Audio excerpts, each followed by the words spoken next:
Hi guys, this is a review of the Shengshou 5x5x5 that I recently did an unboxing for. First thoughts, this puzzle turns quite well. You can certainly do easy finger tricks on the layers. What it doesn't do is, corner coat's okay, but once you start trying to do any kind of algorithm on it, you start getting, well, you saw there, catches and lockups quite badly on it, and it starts pulling pieces apart. You might have noticed in the description for the unboxing I did that the first time I tried to scramble this puzzle, several pieces popped out and I had to reassemble it. I ended up having to basically take this section here apart to put it all back together. It wasn't too difficult, but obviously annoying, and since then I've been quite careful with it. I've probably solved it about a dozen times so far, and haven't had any more pops, but it's had quite a few occasions where it's felt like it's about to, and I've had to stop the turn I was about to do. Now, I'm no speed cuber, I'm not trying to be a speed cuber, so that's not what I want this puzzle for.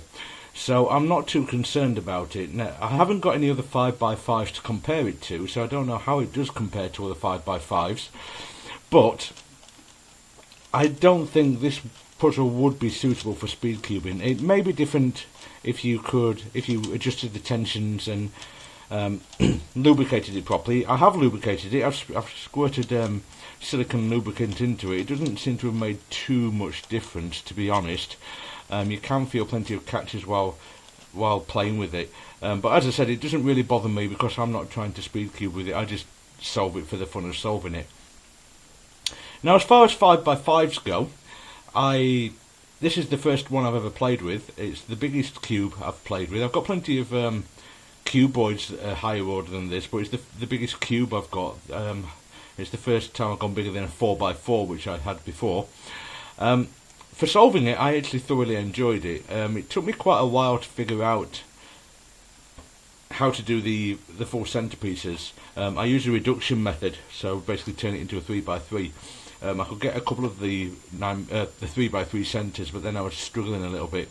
It wasn't too different from the 4x4. You use the same kind of method, the same kind of principles, but it's a bit more complicated because you have to do so many more pieces, that's all. But once I've got my head wrapped around that became fairly easy.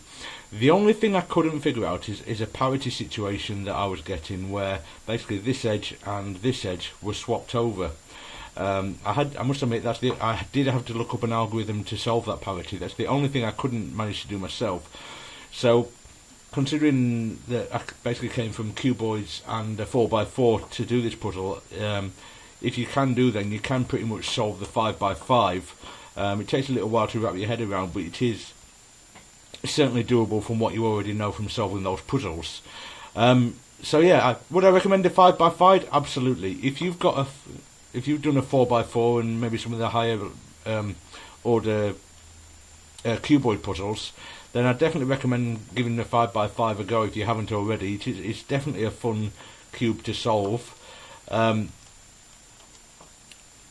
Yeah, so I definitely recommend it. Thanks for watching, guys. If you've enjoyed the video, please subscribe and click like. There will be more reviews coming in the near future, and I'm also going to start doing some tutorials, starting off with cuboids in the near future as well.